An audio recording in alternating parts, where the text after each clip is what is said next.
that creative burnout. Like we all go through it. I'm not enough. Or what I've done is not enough. You as a creative will criticize yourself so heavily that if you don't set those clear markers for achievement, you'll never stop.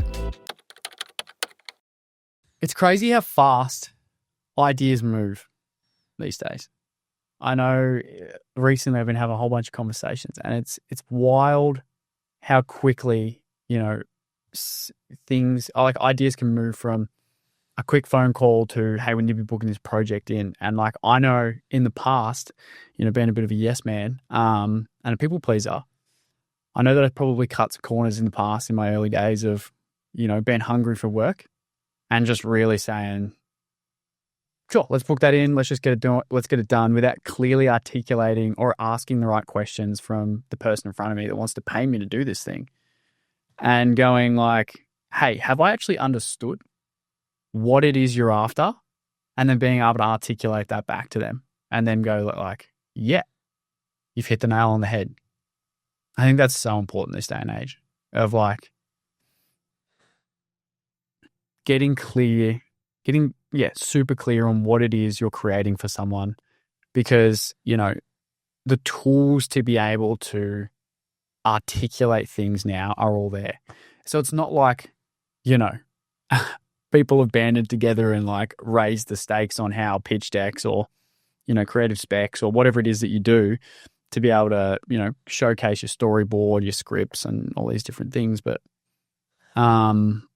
I think the rise of all these LLMs and AIs have allowed people who aren't in the creative space to prompt and go, I want this. What does this look like? I want that. Okay, what shot type should I get?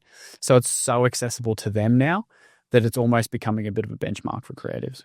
I think the fear is, you and I can both relate to this. Like when you're starting out, you are worried that if you say no to someone around like a particular part, not saying no to the whole job, but you push back on a particular part, or even asking for clarity. I think people are worried that like if they because clients can like quickly rush through like, here's what I want to achieve, and they go through their line of thinking like this thing they've had in their mind for ages, and they expect 30-minute phone call, and they can share that with a creative, and the creative will just like make it happen. Yeah. And they a lot of clients will even say as well, they kind of like, hey, I just want to hand this over to you. Like, I want you to, you're the creative. You own it. Yeah. I want to hand this off. I'm happy to be led by you and stuff like that, which like, my experience has always been that like, I've learned never to take that on face value now. Like that, even when a client's telling you all of that sort of stuff, there's some clients that mean it and there's some clients that think they mean it. Super clear though, I think is an important fact of like repeat clients that you've worked with in the past and you've built a relationship, built an understanding. There's a different meaning behind like, I trust your creative judgment because you've worked together. You know them, you know what they like. You've done it in the past. You've already been through that song and dance. So I think it's important to like, I suppose, point that out, that this is really for like the new client that's come on board that's just said like, I trust your creative judgment. I've seen what you've done on Instagram. I've seen what you've done in the past. It's a dangerous position to be in. I personally have had it go great in the past. Probably more times than 50% has gone well. It's just that even the 10 to 20% that don't go well can feel so bad and so defeating that like, kind of like makes you question everything. Like I reckon there's a ton of times I can recall where I've like come off the back of a job thinking that like I've done it pretty well, and then like the interpretation afterwards by the client, they're just asking for stuff. I'm like, I don't have that footage. Like this is new information that's been shared with me, and like what you want me to be able to do with it now is different, and it's like, you can look at that and I think some people like will blame the client and put that on them. But I think it's important if you want to be a business owner, like you got to take ownership of that stuff and go like, all right, how do I just prevent that from happening in the future? So like, if I was speaking to like a new creative, I think it'd be like, never assume. Like never, like even when a client, like it all sounds good from the start, they've like, say they trust you and they've like skimmed over the ideas and stuff like that.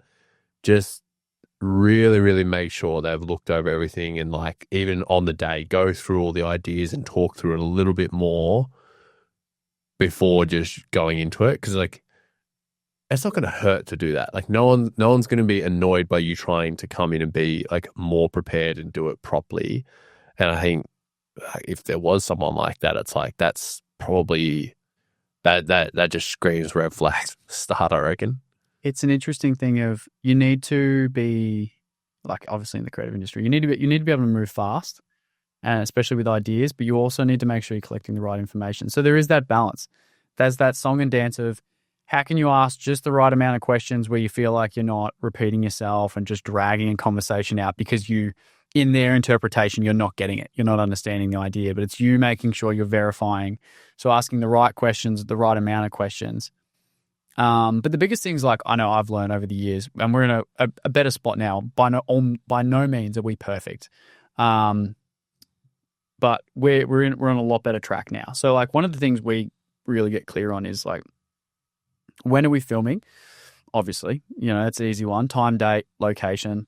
What are our like agreed upon deliverables? What am I delivering to you at the project end? Is it just a 2 to 3 minute recap video? Is there different variations? Is there a version for social? Is there a version for landscape for the website? Are you purchasing the footage off the back end? Are you purchasing the 400 gig of footage, or are you purchasing a media encoded version down, like a compressed version down? Like, what am I delivering to you? And getting that really clear and going, okay, so part of your project is this time, date, location. It's these deliverables. And then just getting clear on the time frame in which the post-production or the pre-production will get done. Okay, I'll have these 10 ideas laid out before 2 weeks prior to the project. You're going to have 7 days to approve those ideas. And then on the back end of the project, you're going to have the first draft within 3 weeks. And then we have another 3 weeks to complete the second draft. And then we have 1 week to complete the final draft. And then if they agree on all those things, you've got a super clear pathway to the point where if you're super organized, put it in your calendar. Have those reminders in your calendar.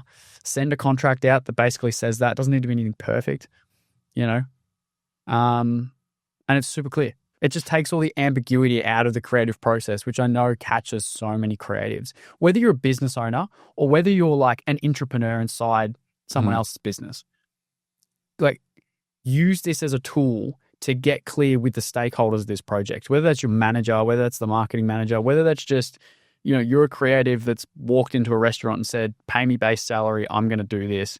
Like, make things clear so that it's clear when you hit the targets so you can be rewarded, or it's clear for you because that creative burnout, like we all go through it, of I'm not enough. What I've done is not enough. I can do better. Like I can make the edit better. I can make it faster. I can get more views or whatever it is.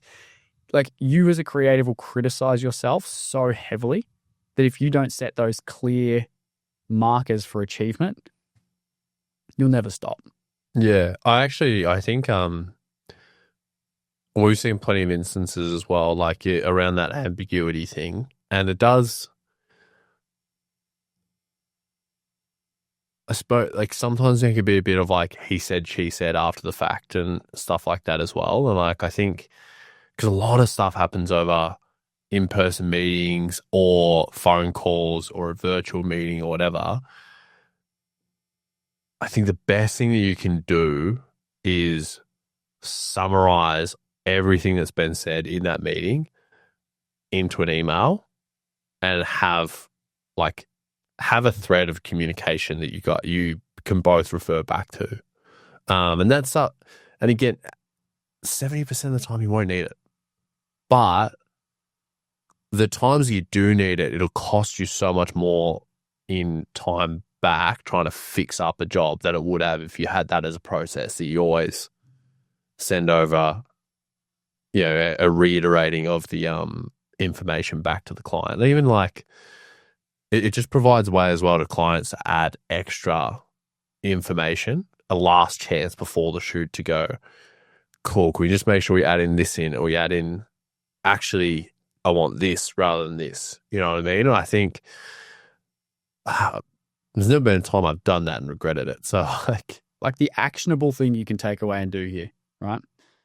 When you book meetings with clients, whether it's in person or whether it's virtual or a phone call, I'd suggest don't do phone calls. That'd be the first thing, because they're very hard to record.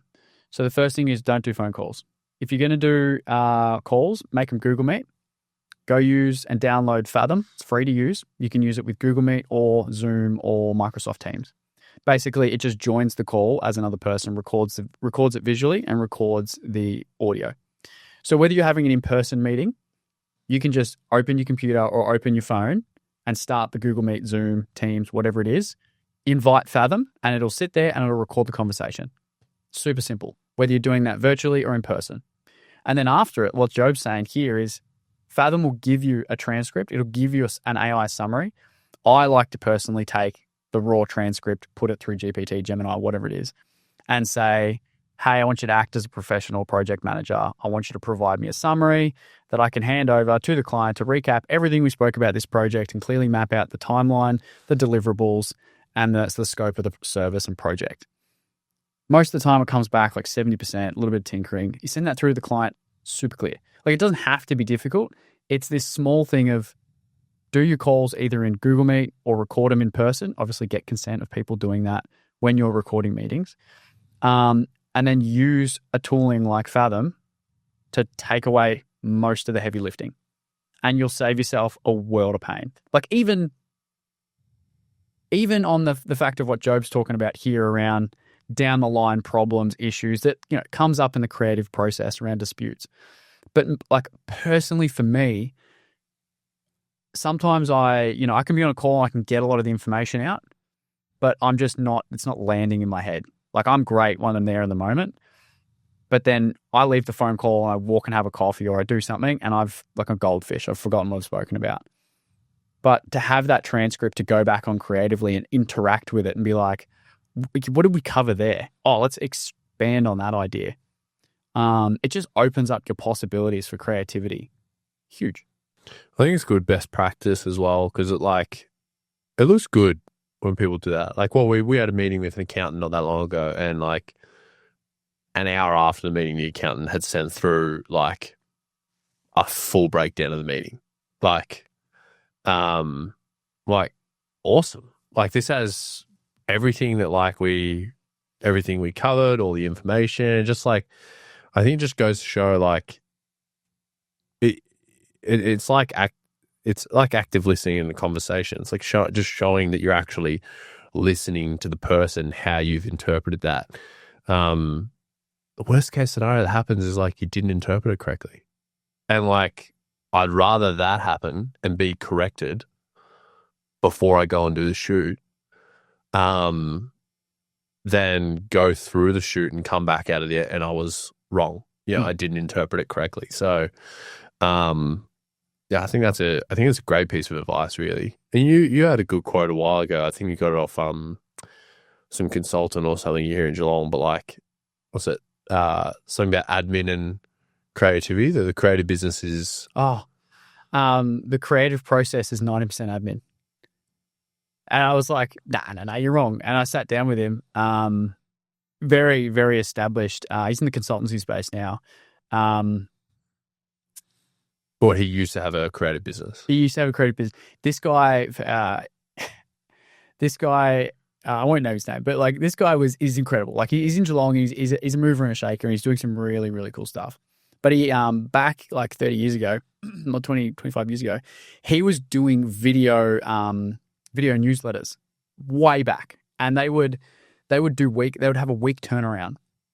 They'd have a month turnaround. And on the start of the month, it would be scripted. The second month, it would be filmed. The first week would be, scripted. Second week would be filmed. Third week would be edited, and the fourth week would be published. And people were blown away at how quickly he was able to do it, like a month turnaround video on a video series 25 years ago. And people would come to him, because it was part of a business. People would come to him part of the leadership team, management team, like, hey, can we slip this in, week 3, like a week before it's going to go out? And he's like, man, I filmed it like a week ago. Like it's, but anyway, yeah, he sort of sat me down and was like, oh, okay, so you reckon it's more than 10% creative? And I was like, yeah. I was like, okay, how much time are you spending shooting? Oh, it's like 2 hours. How much time are you spending editing? Like 4 or 5 hours sometimes a day, sometimes 2 days, depending on the project. And he's like, okay, let's just average it out on like a 2-hour shoot, 6-hour edit. He's like, how much time are you spending on the sale? Oh, sometimes I have like 3 meetings to get them across the line. Average an hour? Yeah, call it 3 hours. How much time are you spending back and forth in emails just to get the bloody invoice and all that stuff done? Oh, another 2 hours, And there's this series of questions and we do the time tally and you do the math and you're like, so like the creative process of capturing and the creative process arguably of editing, because some of the editing is, it's quite, it's not creative. You've got the file management, you got all the other stuff. And you look at it and you're like, okay, the creative process is really small compared to all the other stuff. I mean, I would even argue as well, like there's a lot of shoots as well that you just, like the pre-production, the pre-planning behind it is where the creative part's done. And then you get to the shoot and that's basically just like ticking stuff off the checklist. Like there's a bit of like creativeness and like how you might get that shot and a few other things around that. But like, yeah, so much of it is admin. Like a lot of it is just like preparing and being ridiculously organized. All the scheduling and stuff around it. Like, it's been the biggest thing I've learned. Like, as I've said previously on the podcast, I come from a photography background. So like, I'm still very much a junior in the video space. I love videography. Don't get me wrong. Like most of our business is videography, but we have incredible team members that lead that space. I very much think of myself as like the lackey that is fortunate to come around and work with these amazing creatives. I love setting up the gear and all that fun stuff. But by no means do I think I'm any fantastic videographer. And I say that because I come from a photography background, self-taught, where in event photography, it was chaos. I was shooting nightclubs as a fresh 18-year-old. I was shooting events from like 15 to 18. And it was chaos all the time. It was snap some photos of some people and then get some candids over here with, in low light. And there was never a plan. It was never like, hey, I need to get these key shots. It was get whatever you can. And I had like nearly 7 years of that, which was just chaos all the time. And I became the chaotic photographer. That's what I call myself. I'm not a creative. I just can like see moments pretty much most and all good creatives can just see a moment from a distance, whether it's down a lens, whatever. You can feel the room and you know where things are going to happen. But I've tried to now step into the video space and, as we grow out the business, try to manage the projects more and come up with ideas. And I love the chaos. I do well under pressure to a degree without losing my hair. But I do well under pressure to a degree. And it's interesting trying to push against that of what I know for so long, which is, let's just go into a shoot. We don't need to have a shot list. We don't need to have all these things planned. And we did that for a while. We did that for a few years. And you look at how much work that creates on the back end of you didn't get clear on a storyboard. You didn't approve the soundtracks before the shoot. You didn't write a script. You just went into a shoot. You booked 4 hours and you were like, yeah, we're going to create this video for this thing. Whether it be an event, whether it be a brand video, a case study. And you try and wing it to a degree. And then, you sort of dust your hands off and you go, all right, team, create, do the creative process. And they're like, we have like a terabyte worth of footage here. Like, what are we going to do? So we did that. We played that song and dance for a while and we very quickly learned, because, a lot of us in the early days didn't have that formal experience in videography. Like big budget or bigger budget video production companies do where they, you're learning call sheets day one. with all that, it was a learning of be prepared. So like over communicate in the beginning, what we were saying in the start of this episode, use the right toolings and then use those toolings to do your pre-production, craft out the scripts, ask the right questions. You'll be able to use those questions and answers to craft out the right scripts. You'll be able to use those to craft out the right shot types, the right scenes, the right music choices. And by doing more in the pre-production, you'll spend a lot less time in post-production. And most of the time, you'll hit the mark a lot better with what you're actually trying to achieve for clients. And that's just, I suppose, what we've seen in our experience. But I do know for the freelance creative, not the entrepreneur, it can be so much easier just to go by the seat of your pants. And a lot of people can do that for a long time and be okay with it, because once you work that muscle enough, so you do learn to adapt. You do become able to just like go into any scenario and like I know I'll be able to make it work. I know I'll be able to get like some shots that'll work. It's an important skill set to have, because projects go sideways all the time. Yeah, 100%. You do need to be able to be on the fly with this industry. But I do think, particularly if like you plan, or even if there's like an inkling that you want to build a team and get other people around you, I reckon if you don't have some of those systems and ways of going about it, even when it's just you doing it, that you'll never be able to get out of doing everything yourself. Like, and I know plenty of like, even people that are like very like pure freelancers and like never really planned on building a team, always end up needing to bring in some help. Like they always end up needing to bring in someone to just help with some of the admin or outsource some of the editing, or it's a natural progression. Are you going to hit the industry ceiling on what you're able to price and charge based on your skill set and the gear you have at hand? Or are you going to maximize and fill up your time? And then if shooting is the most lucrative part of most creatives' businesses.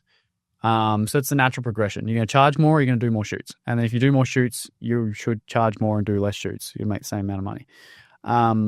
It's hard to, there's a limit too, like in particular with everything coming in, like I do think it's getting tougher and tougher to be able to get a big job as a freelancer and be able to like charge higher and higher prices. Like, I think that, we're definitely seeing, we hear it from clients that come on board, like they're coming with us and they've either come from a freelancer or just decided to go with us over a freelancer because it's like, no, I want the team. Like there's just things that you guys have that this person just can't bring in, like, and they're good, but I know they're on their own. They've only got like that gear that they have. Like it just does become harder to like, I think it's getting harder and harder to scale up to higher price jobs unless you just like, unless that's you the gotta model. be best of, but if you want to, you got to be best of the best. You know what I mean? You can't like, it's not now that video is becoming so prevalent everywhere and more people are getting better at being able to do some stuff internally and on their own. Like, I think you got to pick one or the other. You can't, like, there is a bit of a ceiling, I think, at which like, it's not like unlimited. I'm going to get to the point where I'm charging, $10,000 for particular jobs on my own. It's just what you used to be able to do that, 5-10 years ago. I think as a freelancer. I think there is an absolute caveat to that, which is, and the person comes to mind is like one of my good mates who's a wedding photographer, and it was funny. I was around at their place recently, and he was showing me his price list, and I've known him for a decent time, And I remember when he first started and what he was charging for his services, and what he's charging now is very different. And he is the caveat to this is like the freelance photographer in a very specific niche who is incredible at his craft. Like there is not many people that come up against him that has the energy that he does, that can deliver the photos that he does, and make people feel a certain way. Like it's an absolute trio of a skill set that he has. But yeah, his services are like $10,000 for a full day. And that's just how he's able to price because, you know, he's done international jobs regularly. He's working with high profile people here in Geelong. But I do think that is the caveat of what you're saying. If you want to be the best of the best, you've got to be the best of the best. But that's also a continuous game of you need to know the path you're on of like you want to climb to the top, but you also want to maintain. And like a lot of people will say like, oh, of course that's what I want. I want to be the best in my field. I want to be like, I'm a photographer. I want to be the best. Or I'm a graphic designer. I want to be the best. But I know I made that decision sort of 3-4 years ago. And that was, a big reason behind Recreate, which was I didn't want to be the best.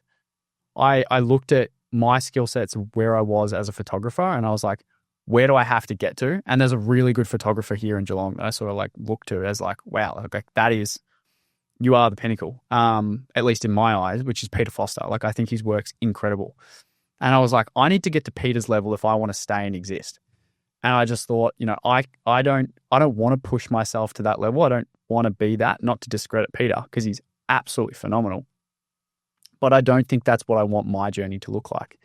I wanted to support people and help other people on their journey rather than be that creative. Because, I suffer from a little bit of, like most creatives, that imposter syndrome of, I don't think my work's ever going to be good enough. So I suppose you could see it as a little bit of a cheap cop-out that I decided to create the space for others. But I know truly that's where my passion lies, which is creating the space for others. But to circle it all back, that is sort of the decision you need to make, or at least be aware of in this whole discussion of taking on projects, communication, managing projects, whether it's freelance, whether it's inside a business, whatever. What creative do you want to be? Get really clear on that, or at least try to get as clear on it as you can. Yeah, and then review it regularly. Yeah, I think like what you said, get clear on what you want, but I think what does that mean? And like, because like being the best in the wedding industry, it's like how many, like, if you charge that amount and you want to do it on your own to like do it to a certain standard that's your standard or whatever, how many of those are you able to take on at a particular time? What other work does go around that? Because like it's not just rock up on the Saturday. There's however many meetings beforehand. There's like, scouting locations, or, which is, why those guys were able to charge, more, because there's more that goes into making sure that you only get one chance when the wedding. You're not reshooting a wedding. High risk, high reward. So there's, that other work that does go into it. I think people don't always factor into like the people that are doing it's not just, oh, I'm this good, so I get to do this. Like they're that good because they do all this extra work around it, But yes, they get to charge more, but they are doing the extras. And also like, do I want to work weekends for the rest of like, or most weekends for the year? That's not the case for everyone. That might not scale for everyone. If you have a family, that might change. So it's like, and some people are fine with that, and that's awesome. And some people just love weddings, so they're happy to structure the business around that. But like, you got to look ahead and go like, do I want that? Like, I don't want to be like in 5-10 years time working on weekends. Like, so like, how how do I structure my business in a way to not be like required to be doing that? I mean, I'm similar to you. Like I wanted to, I knew where my capabilities were at and the gear that I had and what I was trying to do. I was like, cool, I know what my limitation was. And it was, you know, it was skill and it was gear and capacity on the, like on ground capacity. And like all of those things got like solved with, you know, joining Recreate. I don't, but I was aware of that the whole time, you know. Even now though, like I still do look back on some stuff that I've shot a year ago and I go like, yeah, that wouldn't fly now. Like that would be, if I came back with that to the team and I'd be like, I wouldn't accept that kind of thing. I think that's the joys of growth. I think it's good to admit it. Like, I know it's a typical creative thing to just like, oh no, like, we don't talk about that job, or like, you know, you just hide things out of your portfolio and you only get it up to date. And like, don't get me wrong, I've been there, I've done that. But again, like anyone that wants to go search it, Inflex Photography, go have a look at Inflex Photography. It's still on Facebook. I leave it up there because it is a funny thing of, that's that story from a very early on episode where I, you know, explained that I was shooting events. This is when I was 15 and I didn't understand what Adobe was at the time. And I was putting things in Paint and I was dragging the PNGs in and I didn't know what photo culling was. So like all those photos are still online, and I was shooting on a Nikon and it was terrible. Not because it was a Nikon, but just because I was terrible at the time. But I think it's important to look back at those things and be like, oh, look how far I've grown. You know, and I don't think that's the worst thing in the world, like either, for, you know, people that do a deep dive search on you, if they find that stuff either, because use it as a turning point. You know, like, yeah, that was me. Look at my work now. Look how much I've grown. Look at all the things I've done. At least that's how I try to rationalize it in my head. I'm all for it because it makes you feel better about some of the videos out there that I've done. To comment one thing on it that you said before, and I suppose we'll do a whole episode on this, but to keep it brief, is like, understand your commercials in your business. Like you were saying around the wedding, you know, it's simple. You do like simple calculations of, you know, if you want to do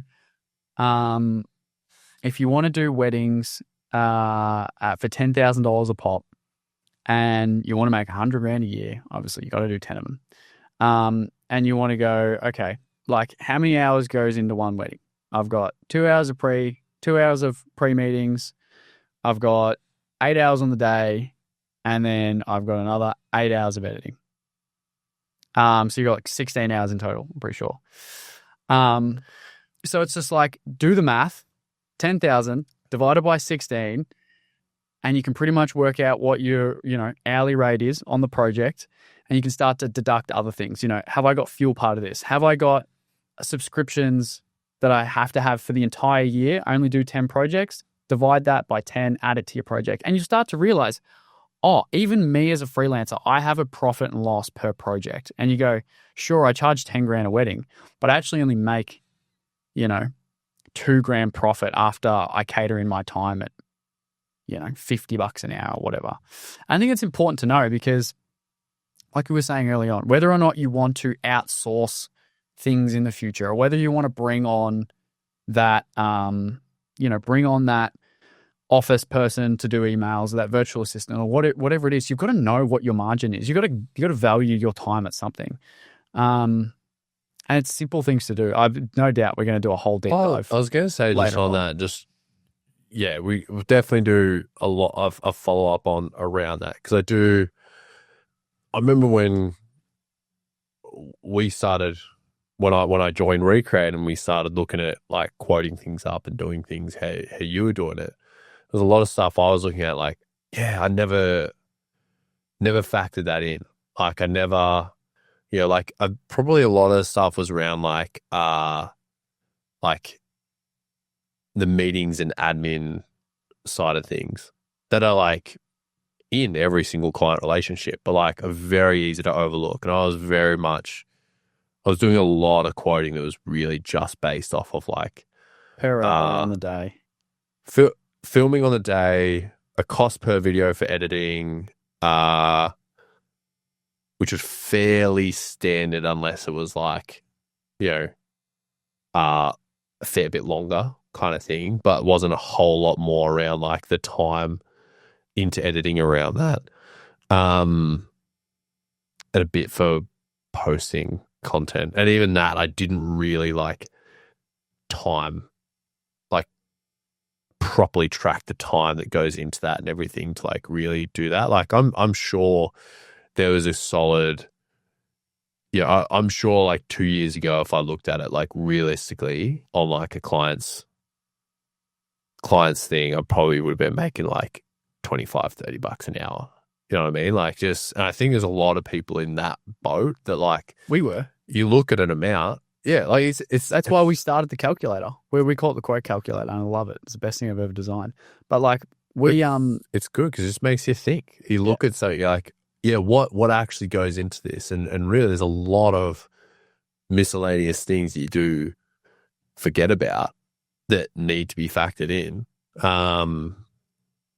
So as we're saying this, like, make sure you're factoring everything in. It's like, even when you think you've factored everything in, think again and like really go into it. Cause it's like, it's very easy to like, and I suppose not looking at the amount that's coming in from a job as income, like, can be very easy to like project in a way, like, oh, it's a lot of money. I'm not sure if someone's willing to pay that. I'll come down or whatever. But then like, when you come down and then you actually break it down, it's like, oh, this $5,000 job, I'm actually only coming away with like, $1,000 profit. I've grinded for this and it's a shocking job, like it seemed like a lot of the time, but really it was no good. Or a ton of stories like that. Ton of stories. It's easy to do. But I suppose to full circle it all, it's, get clear on what it is you're creating for someone. Communication, over communication is never going to hurt in the beginning. Use the right toolings, right? Fathom, Google Meets, note-taking, AI summaries. Set a clear expectation. If you can do that visually, great. Find a reference, and if they love that, you're off to the races. Clearly articulate a timeline, and then don't be afraid to, not renegotiate, but convey if things blow out on your end. Don't be the creative that gets to the 2-week delivery timeline and you haven't started the project and you haven't told the client yet. If you're a week away or you're 5 days away and you haven't started and you know you're not going to get it done, just give them a call. Just say like, hey, look, I'm so flat out. I'm not going to be able to get the video done in the next 5 days. Do you mind if you give me another week? They're going to prefer the early heads up so they can reshuffle things on their end rather than get the, 5 o'clock call the day before. And think about your jobs commercially. Don't think of money in, now I spend money. Think of money in, who needs to get paid from this job, which is you, and you have an hourly rate, which is not $250 an hour. It might be $75 an hour. It might be $100 an hour, whatever it is. And think of yourself as a business and you work for the business. You are not the creative that collects the money. It's just good commercials, and it's a hard skill set to learn. But when done correctly, you can get in a position where maybe you can start to buy back some time on a project and get another creative in because you've thought about it commercially. You can buy back those weekends, or you can buy back the middays in the week, or you can buy back the afternoons, whatever's important to you. And spend more time in the moments where you want to be spending them. I think for creatives too, buying back time in shit that you don't, that feels tough to do. Like I feel like for a lot of creators, there's certain things that should be such an easy task. It should only be, could be anywhere from like 15 minutes to an hour. And that's all it's going to take, that it is an easy thing to do, but you procrastinate, and you drag it out. Or like, even when you're doing it, you hate it so much that it ends up taking like twice as long. It's like, figure those things out. Get them off your plate. Like if you can be doing more of the stuff that you just love doing, everything becomes a lot easier. I don't know. That's why I've always wanted to be a part of a team rather than doing stuff on my own. It's way better. And if you're struggling That's just me. Yeah, if you're struggling with getting through that process and doing that on your own, like go out and get some resources. Like you'll see there's plenty of books in the background. It's not because we just randomly collect books. I struggle to read, but like I listen to a lot of audiobooks and I've taken, Alex Hormozi's advice, which is read the book, listen to the audiobook at the same time. It really helps, especially if you're one that can barely read. Or like barely focus on reading like me. That's my biggest issue. What were we talking about the other day? I got distracted. Books can't read books in bed. It makes you fall asleep. Yeah, it makes you fall asleep. But I get distracted when I read, I'll, something will happen in the background. I'll focus on that. But like best book I can recommend at like starting this journey is Buy Back Your Time by Dan Martell. I know like I've given you my signed copy at the moment and you're getting through that, but like great little book. You'll learn a lot about auditing your time, thinking about these things. And like Dan says, it is like the best first hire is a personal assistant. Because if you can't articulate what you need to someone else, whether it be, hey, write this email, hey, send this quote, hey, give this information to this next person, you're not going to be ready for a team member like a video editor or another creative. And the cheapest hire you'll get will be a personal assistant. So learn with that person before you go and get the team member, because you'll iron out all the kinks. And then in a good, corporate structure or business structure, you feed the information to your personal assistant and it gets fed out, and that's what it all says in part of the book. But it's good little learning. Another good little action step for you if you're watching this episode and you're struggling with these things, because as much as this is here to provide value, there's already great resources out there. And if we can make you aware of these great resources, that's a win at the end of the day.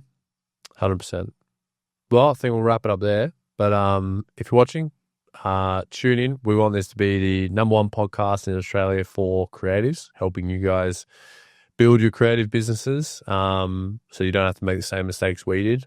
Try to bring on other successful creatives so that they can share what's worked for them. So if you have any questions, let us know. If you have people you think we should be bringing on here and showcasing more to the rest of the creatives that haven't seen those people before, let us know. But otherwise, we'll see you in the next episode.